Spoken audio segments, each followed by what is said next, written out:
We are going by the Constitution. We are doing our best with the resources available and the manpower available to us. We are working very hard. President Buhari calls for understanding and support as Muslims mark Eid al-Fitr. The essence of the month of Ramadan itself, among other remaining 12 months, is to ensure that it teaches us how to live our life. Reflections on Ramadan and expectations in the days ahead take center stage. Even if you are a governor, you are supposed to be working hard in your state to ensure that this restriction you are calling at the federal level, you have done it in your state as well. President of the Senate describes current call for national restructuring as inimical to Nigeria's unity. Plus, Transmission Company of Nigeria confirms restoration of supply after major grid collapse. Good evening and happy Eid al-Fitr. This is NTA Network News. I am Cyril Stover. We're live in Abuja, and Adeola Akere joins me from Lagos, while Zinred Dingmong is in Jos.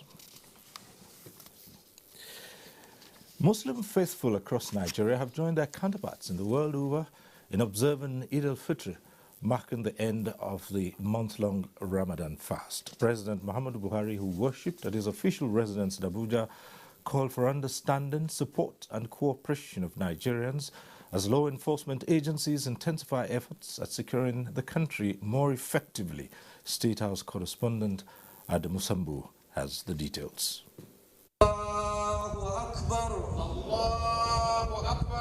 Another moment of thanksgiving to Allah as the journey of faith, sacrifice, obedience, and spiritual reawakening lasting 30 days comes to an end. But in line with the dictates of the COVID-19 safety protocols, major Eid grounds were avoided as worshipping is restricted to the neighborhood and indeed family units. And in demonstration of leadership by example, President Muhammadu Buhari worshipped at the forecourt of the seat of government alongside the First Lady Aisha Muhammadu Buhari and the immediate family members. Senate President Ahmed Lawan, Speaker Femi Bajabiamila, few ministers and service chiefs were also in attendance. The chief imam of the State House Masjid, Sheikh Abdul Wahid Suleiman, who led the 2 Rak'at prayers, thanked Allah for his guidance, protection and mercies during the blessed month and prayed fervently for an end to the various challenges bedeviling the country. Muslims, he however said, must genuinely repent from sinful acts and ensure that great virtues and values of peace, love, forgiveness, tolerance and charity imbibed during the holy month are never discarded. Special prayers were also offered for national unity, stability, as well as sustainable growth and development of the country. President Muhammadu Buhari, who spoke to NTA News shortly after, reassured Nigerians that the government is committed to restoring peace, law and order across Nigeria. Within the last few weeks, we had about 7 hours meeting. I think the National Security Advisor had gone public to what he could go public with and explain. We understand the problem. We are going by the Constitution. We are doing our best with the resources available and the manpower available to us. We are working very hard, and I think the National Assembly is cooperating very well. So what do you expect from Nigerians? What do you want from them now? I expect Nigerians to be more understanding and try to understand the issues involved within the time limit and the resources available to the country. Our biggest surprise and disappointment is what is happening in the Northwest, and we are going to deal with it so that people can go back to the land. This is very important so that we can get enough food for the country and even export. Senate President Ahmed Lawan, who also spoke to newsmen, harped on the need for Nigerians to bury their differences and make concerted efforts towards achieving unity and stability. The president is reaching out to all the stakeholders, and I believe that as leaders, particularly those of us that are elected at all levels of government, we should avoid partisanship, we should avoid regionalism, We are all leaders and we are in this together. The solutions must come from us regardless of what level of government we are, whether at the federal level or at the state level or even at the local government level. Truth be told, we all have equal shares in the blame in whatever challenges we have. We must all come together to make sure that we resolve whatever issues. It is that spirit of oneness and that spirit of togetherness and unity and love that will take us through this. In the meantime, the presidency has announced that President Muhammadu Buhari will not be receiving guests on Salah homage as he planned a modest celebration. From the State House, Adamu Sambo, NTA News. Well, the Abuja National Mosque played host to hundreds of Muslims for the Eid al-Fitr prayer led by the Murshid Professor Shehu Saeed Galadanchi, who enjoined worshippers to uphold the virtues and training learned in Ramadan. Abdullahi Ajia reports that the 2-rakat prayer was held in the mosque in compliance with the COVID-19 safety guidelines as directed by the FCT administration.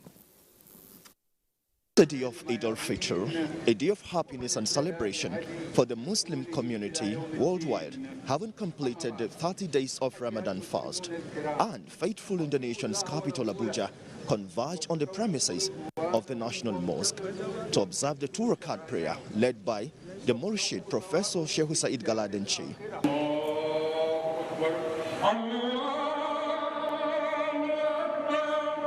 And in his Eid al-Fitr sermon, the Imam enjoins Muslims to continue with the lessons and virtues cultivated in Ramadan.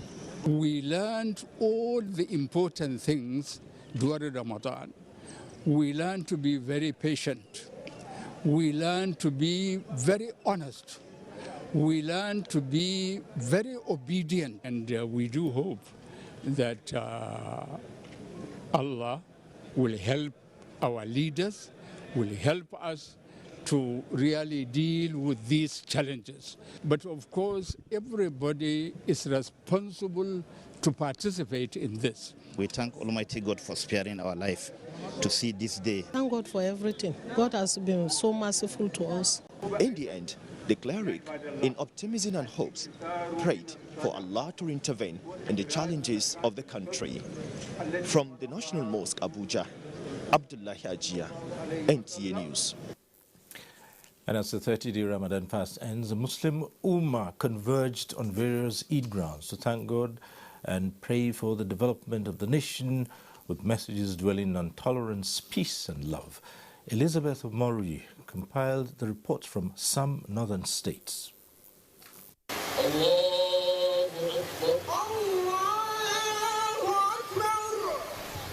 In Jigawa State, Mohammed Musa Askira reports that Governor Muhammadu Badru Abubakar in the Emir of Dutse joined in the prayers, where the Chief Imam, Dr. Abubakar Sani Birnin Kudu, made case for unity of Nigerians. Pray for the security in the country and prosperity of the country. Jamilu Ibrahim in Zanfara reports that Governor Bello Muhammad was among worshippers who prayed for the development of the nation. And therefore, urge all parents and guardians to ensure that their children dress modestly and abstain from all vices. Mohammed Goni in Maiduguri reports that the prayers to signal the end of the 30 days Ramadan fast held peacefully in their states. This administration is committed to ensure that it provides security to the people of our state. Jones Ajayi from Bida reports that the Etsunope and chairman Niger State Council of Traditional Rulers Alhaji Yahya Abubakar was among Muslim faithful who observed the Eid prayers. I urge people to go by the lessons learned during the Ramadan period so that we'll be able to live in peace, we'll be able to love each other, and we'll be able to care for each other, and then we'll be able to move forward. Similarly, Mahmoud Ibn Muhammad in Bauchi reports that worshippers turned out in their numbers for the Eid prayers. We urge our leaders, especially our ulamas, to inculcate or re-inculcate the good values of Islam.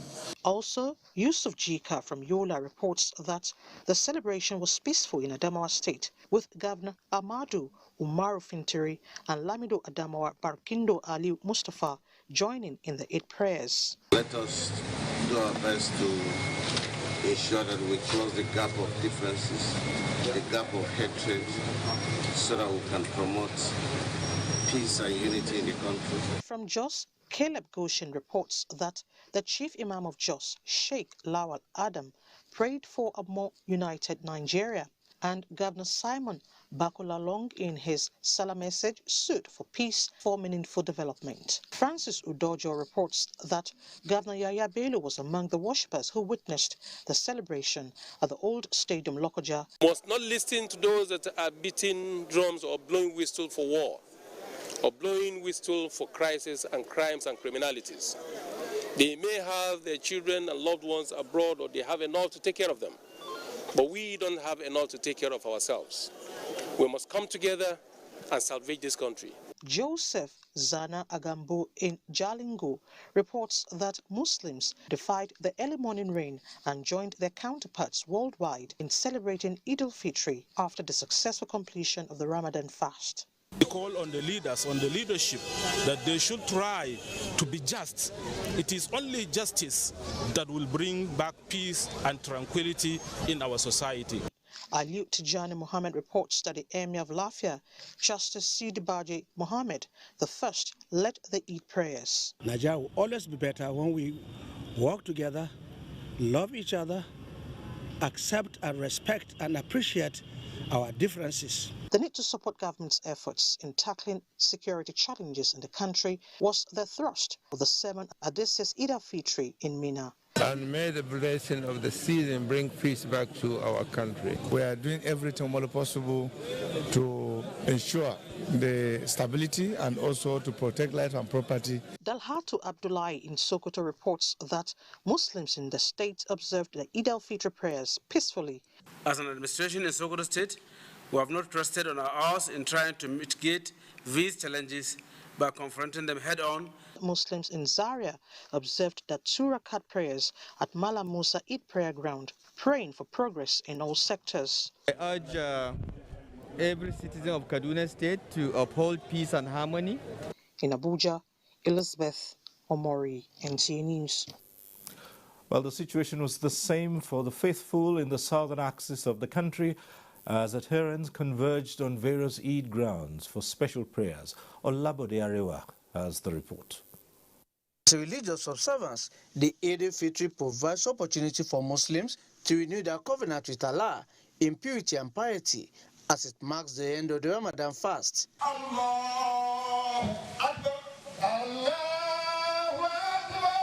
In Lagos, Abolade Salami reports that Sheikh Nuruddin Abdullah will lead the Muslim faithful in special prayers and join them to continue with the lessons of good moral character imbibed during the Ramadan fast. All of us, if we cooperate together, pray to God, all the security problems we are having, it will soon become a thing of the past.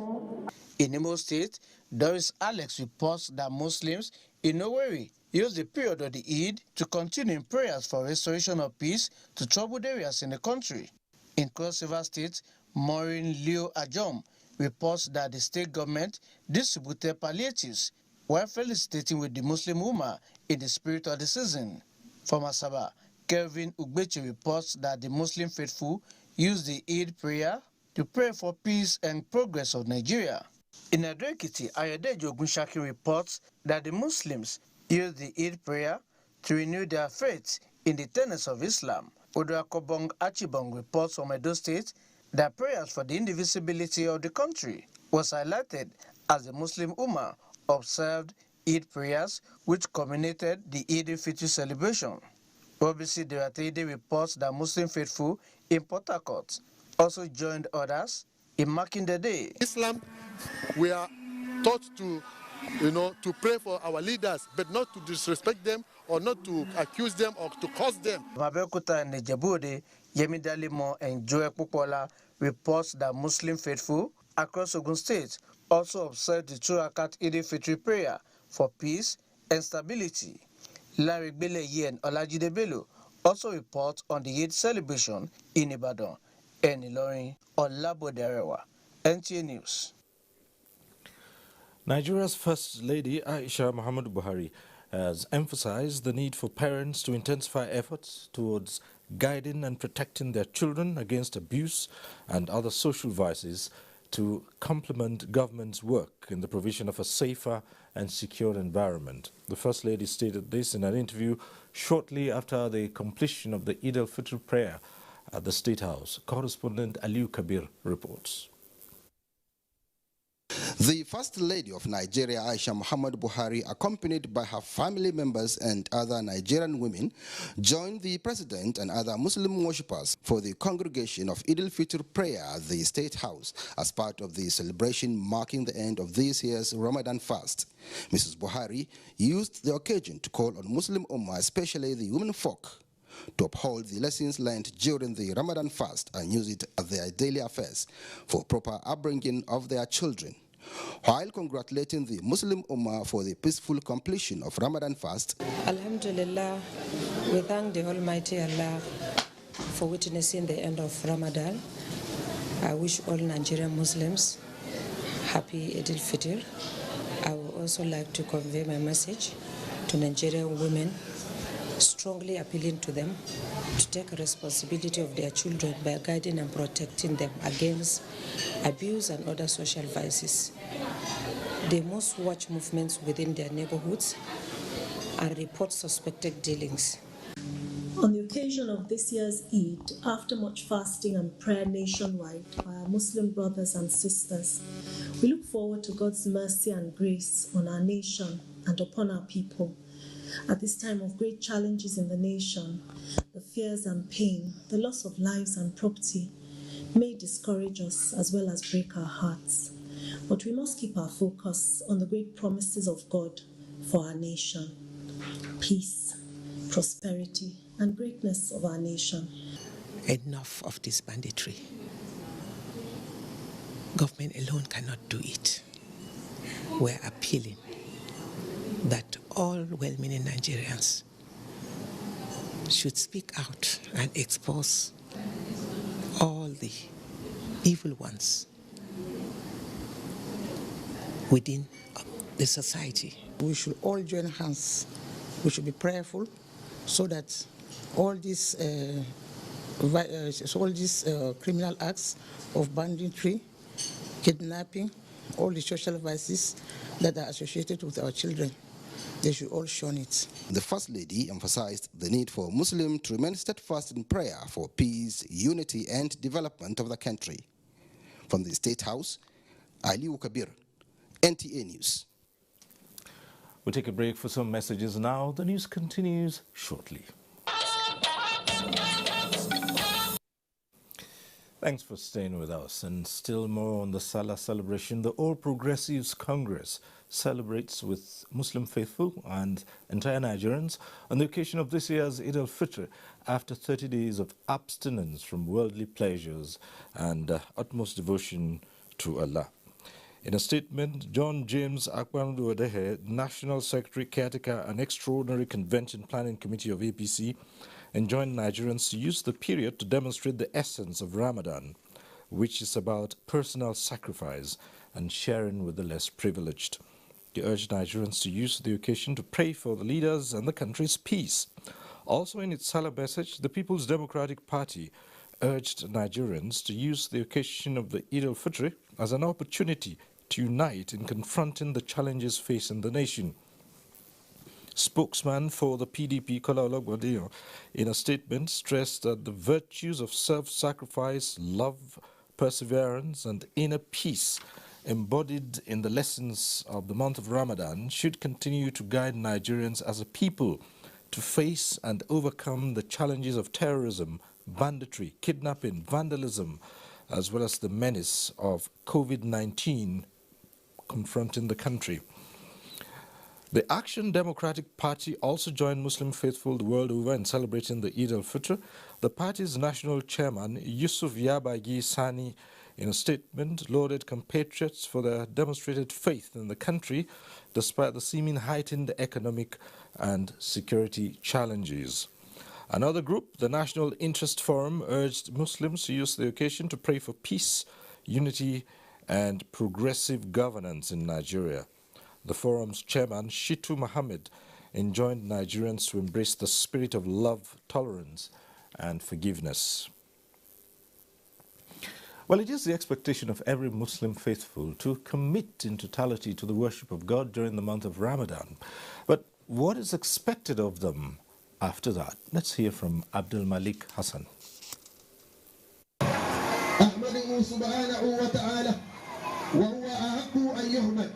This is the mood of the Salah for 39-year-old Abdul Karim. Like every Muslim faithful, he is marking Eid al-Fitr to end the month-long Ramadan fast. It's all about the teachings of Islam, because whatever Islam says you shouldn't do it, if you do it, it is your own disadvantage. For the 30-day period of Ramadan, Abdul Karim was engulfed in acts of worship and fervent prayers for peace in Nigeria and emancipation from hell.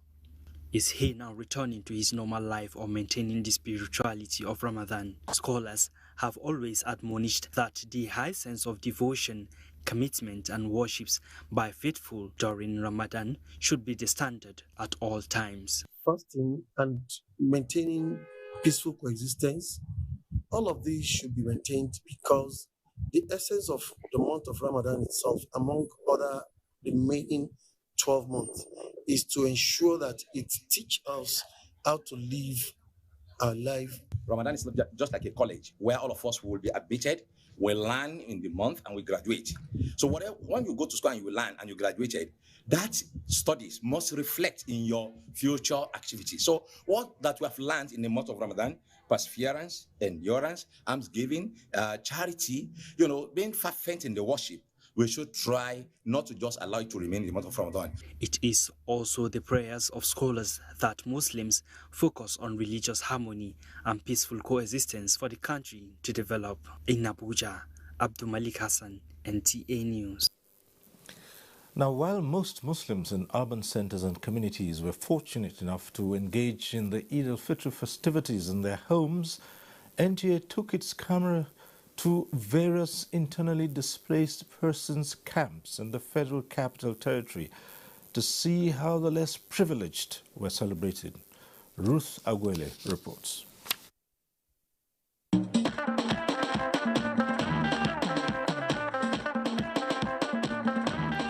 The mood best describes the slogan, "When there is life, there is hope." It is Eid al-Fitr celebration, and the internally displaced persons at Area 1 camp in the Federal Capital Territory are happy to witness another festival. Fadima Tububa, a mother who has lost 5 out of her 8 children, is nevertheless excited as she has been able to complete the Ramadan fast in good health and celebrating Sallah with her family. Gaskiya na yi murna, na yi farin ciki da har muka je sallah muka sauka sallan Idi lafiya. Ba wani abin da ya faru kuma gashi muna farin ciki gaskiya. Just like Fadima too, some other members of the camp share in the joy the season brings. I'm very, very happy to see our people enjoying and prayer for our people. These various places where they do crisis, both Christian and Muslim, all of them, you are one Nigeria. Up west is another IDP camp at New Kuchunguru. But the atmosphere here was different. People went about their normal businesses just like any other day in the camp. But Solomon Benjamin, a cobbler who has been in the camp for more than 6 years, gave us some answers.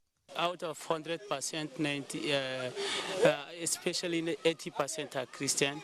So that's the remaining percent of 20 Muslim. Some of the Muslim, we join them to celebrate them. I pray for Nigeria, but I pray for the camp most especially because we want our place to be very good so that we can go back. With the blessings the season brings in love, unity and sense of purpose, these internally displaced persons are optimistic for a better future. In Abuja, Ruth Aguele, NTA News. To matters of the state now, President of the Senate, Ahmad Lawan, has formally reacted to calls for the restructuring of Nigeria, describing it as counterproductive and inimical to national unity, stability and sustainable future. Senator Lawan spoke to State House correspondents after joining President Buhari to observe the Eid al-Fitr prayers at the presidential villa. I believe that as leaders, those of us who are elected must not be at the forefront of calling for this kind of thing. Because even if you are a governor, you are supposed to be working hard in your state to ensure that this restructuring you are calling at the federal level, you have done it in your state as well. Because what you may accuse the federal government of whatever it is, you may also be accused of the same thing in your state. So we are supposed to ensure that we have a complete and total way of ensuring that our systems at the federal, at the states, and even local governments work for the people, that we allow people to participate in governance, that whoever feels that he has something to offer to make Nigeria better does so freely without any let or hindrance. The Senate President also made a case for Nigerians to support efforts at guaranteeing the desired autonomy of local governments in the country. We have diminished the local government system. I think we can attribute some of the security issues to the absence of local government system, functional local government system. For me, I think the time has come for us to take up the challenge, the gauntlet, to ensure that the local government system functions. This is in keeping with looking for ways, for means, for solutions to the security challenges that we face. We must never neglect the local government system. I believe that this is one system that had worked, even though in a different name.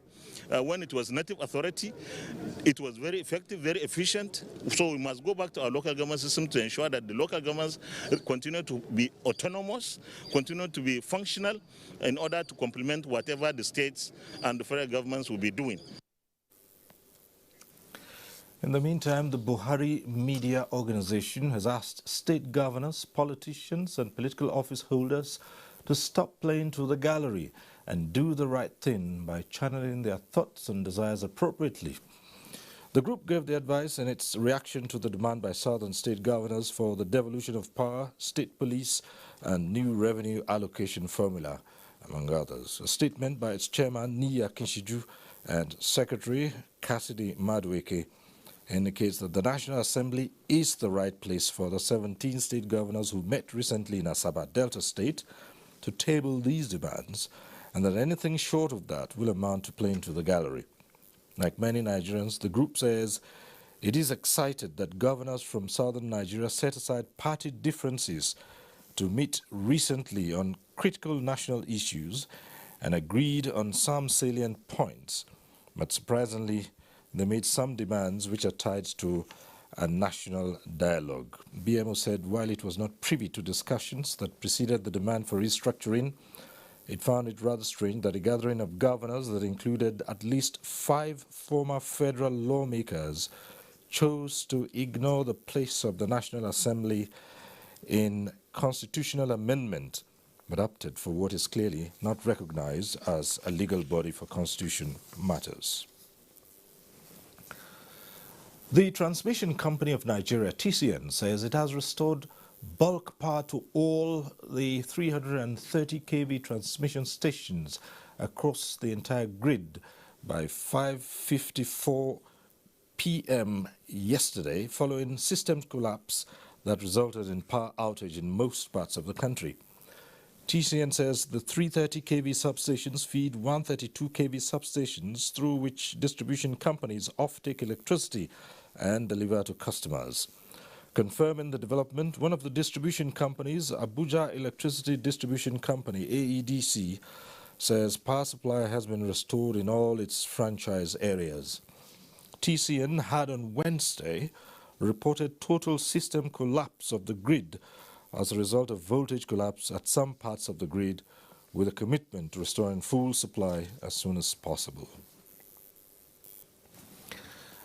And just weeks after the Contributory Pensioners and Electricity Sector Union pulled out of the Nigeria Union of Pensioners, another affiliate, the Federal Civil Service Pensioners, has been rocked by internal crisis leading to the emergence of factions.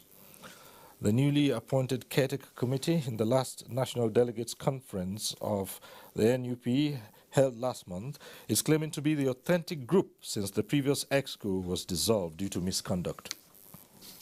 Federal pensioners don't have peace with the dissolved EXCO. For the period of 2 years and 7 months of their existence, as ESCO of the branch.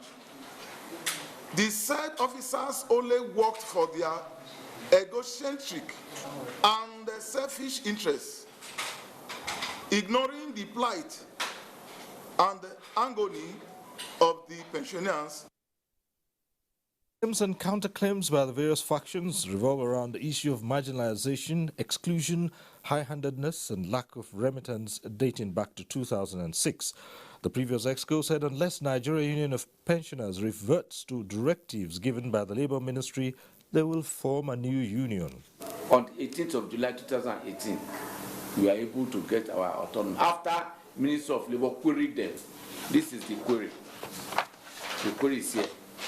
Instead of them giving us our share, rightful share from the Constitution, they divided our right into 2. Instead of 55, they give us 27.5. Already, the Nigeria Labour Congress is wading into the crisis, just as the Supervising Ministry has directed a status quo ante pending its investigations. In time now to join Adiola in our Lagos studio for more stories. Adiola. Cyril, public holidays to Lagosians are always welcomed because it gives them the opportunity to bond with loved ones. Annie Daniels visited a Muslim family in Lagos who, in spite of COVID-19, still savored the joy of the Salah after 1 month of Ramadan fast. Walking into the residence of the family, there seems to be nothing serious happening. Then I was welcomed by Haruna Aliyu, head of the home. Welcome. COVID-19 protocol was not alien to the family.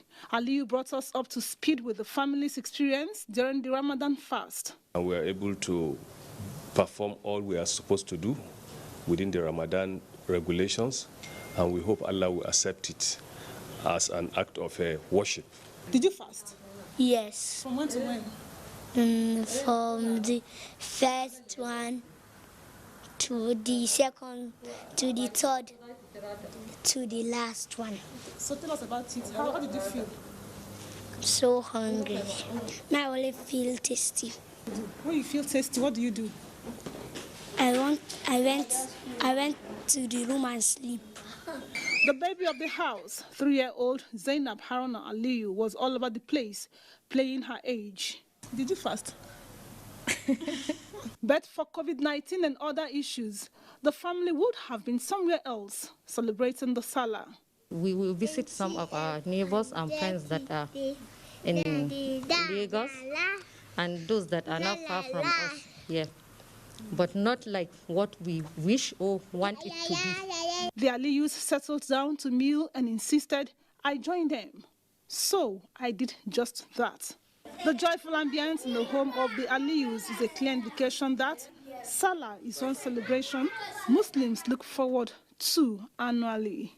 In Lagos, Annie Daniels, NTA News. And now to protecting the national waterways. The federal government has taken delivery of special intervention aircraft and helicopter in readiness for the deployment of the integrated national security and waterways protection infrastructure, codenamed Deep Blue Projects, to the anchorage. This development is crucial to pruning down the rate of piracy and criminality in the Gulf of Guinea. Michael Olaleye reports.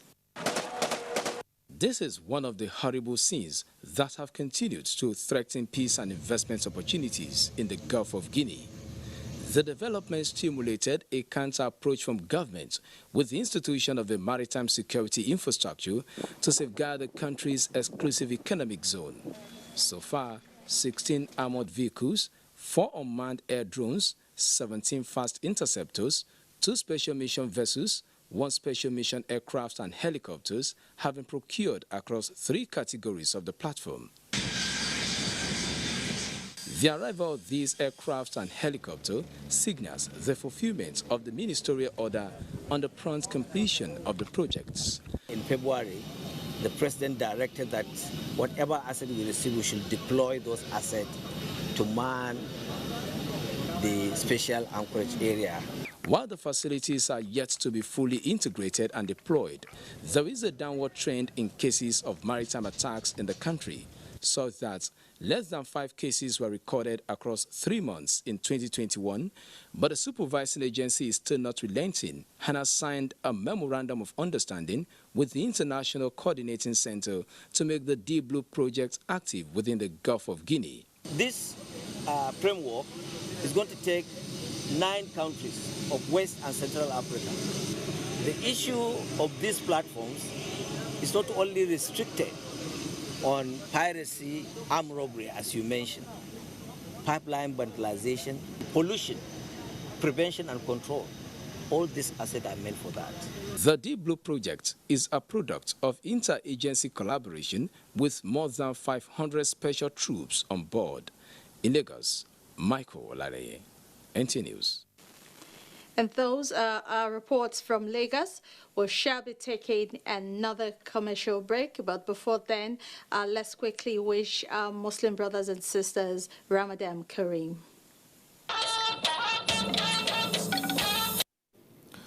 Right, we're back in Abuja. The Association of Resident Doctors, University of Calabar Teaching Hospital, is commending Governor Ben Ayade for policies and measures put in place to engender peace and economic growth while preventing criminality in the state. The association made this known when its executive committee visited the governor in his office in Calabar. Paul Abel reports. Doctors were the target of kidnappers in the state. But with the introduction of the Operation Akpako, the state security outfit, there is now a relative calm. The resident doctors acknowledge this feat and other giant strides in provision of accessible healthcare services, as well as successes in the industrialization of the state, such as Kali Air, Kalachika, Rice City, Kalafarm, among others. Excellency, we want to thank you for the Cross River State Health Insurance Scheme to ensure that Cross-Riverians will access health very quickly and very easily. The governor lauded the doctors for their show of maturity and advised them to avoid incessant industrial actions, but understand with government on efforts towards industrial harmony. Agro-industrial revolution is the primary step to actually go through escape velocity, to leave the shackles of poverty and move into a luster and a bliss of hope. In Calabar, Paul Abel, NT News. As Nigeria continues in the pursuit of sustainable growth and development, business and economic analysts have emphasized the imperatives for value addition to products locally manufactured in the country. Now, one area in the agricultural subsector that has shown promise and holds significant potential for Nigeria's diversification drive is the cotton value chain. Anibe Achimugu, President, National Cotton Association of Nigeria, NACOTAN, joins me via Zoom to discuss the prospects. NACOTAN, of course, is the umbrella body for all cotton farmers in Nigeria. Thanks for joining us on Network News. Thank you for having me. Right. We're often inundated with reports on large and cluster-scale cotton farming and the promise they hold in the realization of Nigeria's diversification drive. Now, are we experiencing actual gains already? Yes, I would say we are doing so. From the intervention of the Central Bank of Nigeria under the Anchor program in 2019. And also that it continued into 2020. We have experienced significant improvement in the production of cotton. Before the intervention, they would have said that there were about 80,000 metric tons of seed cotton being produced in the country. But as I speak to you, it's well over 135,000 metric tons. And that is not just NACOTAN, but because of the intervention of the Anchor program, it has stimulated the interest of other farmers to also contribute their quota by farming cotton on their own. Okay. So yes. Right, but yes. In terms of seed genetics, are we currently capable of growing the short, medium, and long staple in every part of this country? Yes, I mean, a lot of work had been done in the past by the Institute of Agricultural Research way back in the 60s, where they had developed up to, I think, 6 or 7 varieties from Samcot 8 all the way to Samcot 13. And these varieties are actually suited to various parts of the country, that is ecological parts of the country. And I think that with that, definitely you'll now have in Nigeria small, short, medium, and long staple cotton being able to be produced in the country. Right. Now, what has NACOTAN done about claims by some cotton farmers that the cost of harvesting and weeding was not factored into the economics of production per hectare for farmers in most of the states? Yes, I mean, you know, the program is designed in such a way that you would expect, you know, serious farmers to also contribute, to have an equity contribution in the economics of production. That's cost of producing 1 hectare. And I think what we try to do is that every other thing has been provided for the farmer, but we wanted the farmers also to contribute. And for that, we said, okay, things like the labor component of production should be done by the farmer. But we have seen that also that is a challenge indeed for farmers to raise funds for harvesting and weeding. So we are considering reintroducing that to the farmers. All right, we'll have to leave it there and say thank you very much, Anibe Achimugu, President NACOTAN. Thank you. Thank you for having me. Appreciate it. All right. And right at this point, we go over to Zinred in our Jos Center for more reports. Zinred. Thank you, Cyril. To encourage voters' turnout and reduce overcrowding in polling units during subsequent elections, the Independent National Electoral Commission, Plateau State, is to create 2,358 new polling units across the state. The INEC resident electoral commissioner, Hussaini Halilupai, said this at a stakeholders meeting in Jos. Fama Panye has details. INEC notes that overcrowded polling units are prone to violence and poses health threats to the voters and officials, pointing out that some polling units are problematic and have contributed grossly to low turnout of voters during elections. It is in view of this that the Commission is creating more units at secured locations to enable citizens cast their votes with ease.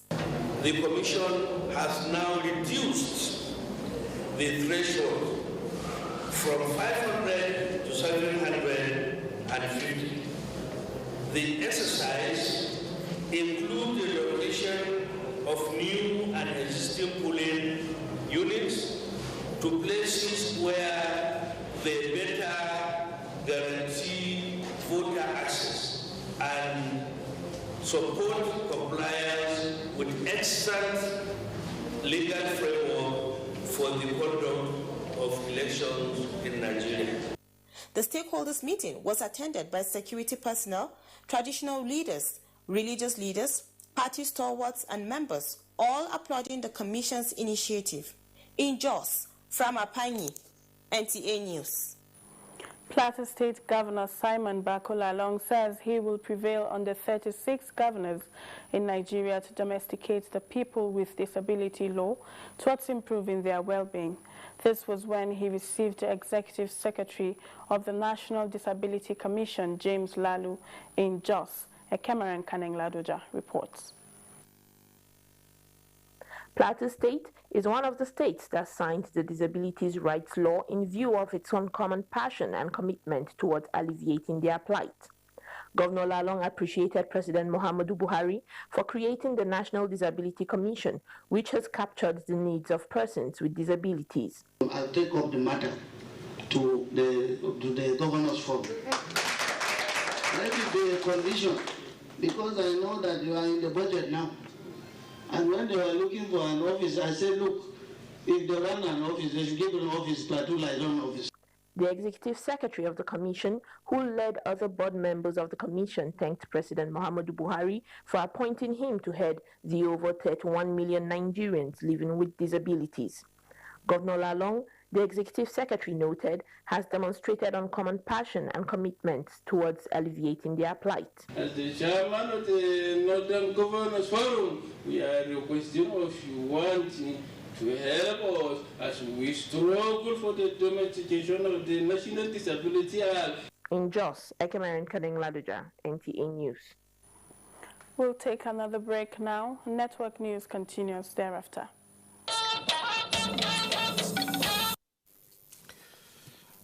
The federal government says it is watching with great concern the unfolding developments in Israel and Palestine, urging both parties to see reason and de-escalate the hostilities. In a statement through the Ministry of Foreign Affairs, the Nigerian government further appealed to the two parties to remain committed to the two-state solution and in the meantime guarantee the rights of all citizens to live in peace and dignity.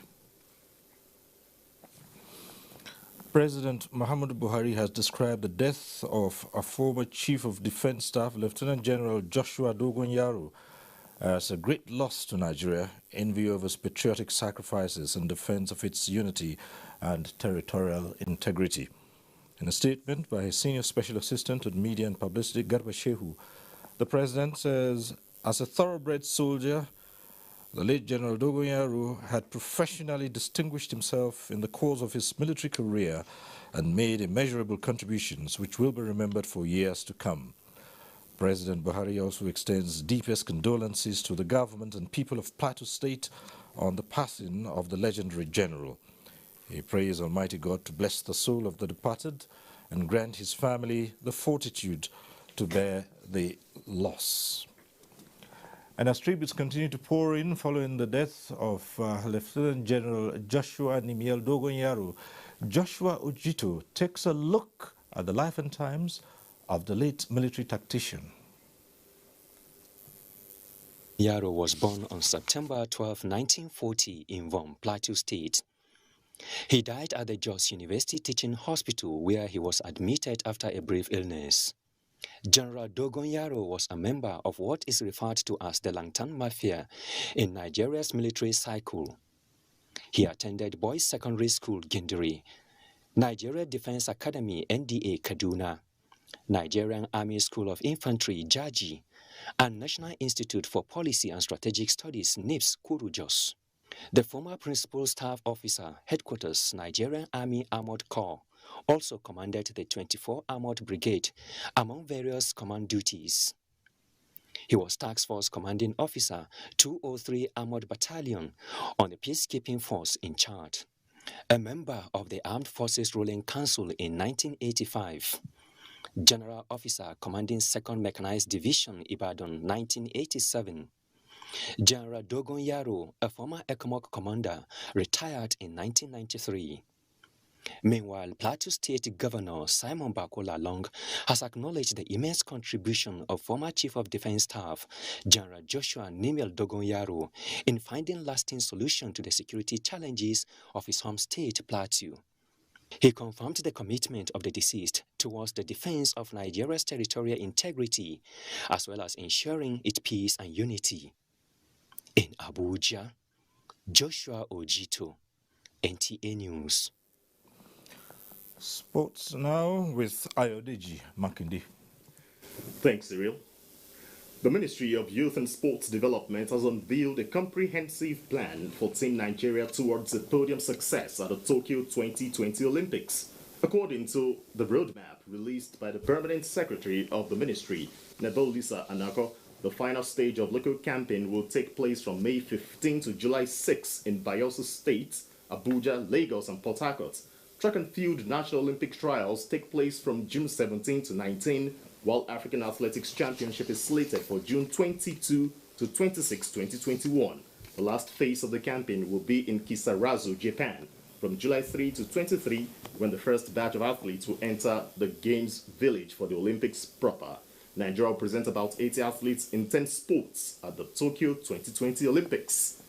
And that's your sports. It's back to you, Cyril. You can get more news and updates on www.nta.ng or follow us on our Twitter handle at NTA News Now. You can also like us on Facebook at www.facebook.com/NTA Network News, and also stay connected and subscribe to our YouTube channel at www.youtube.com/NTA News Online. Also remember to watch our news live streaming at www.nta.ng/live.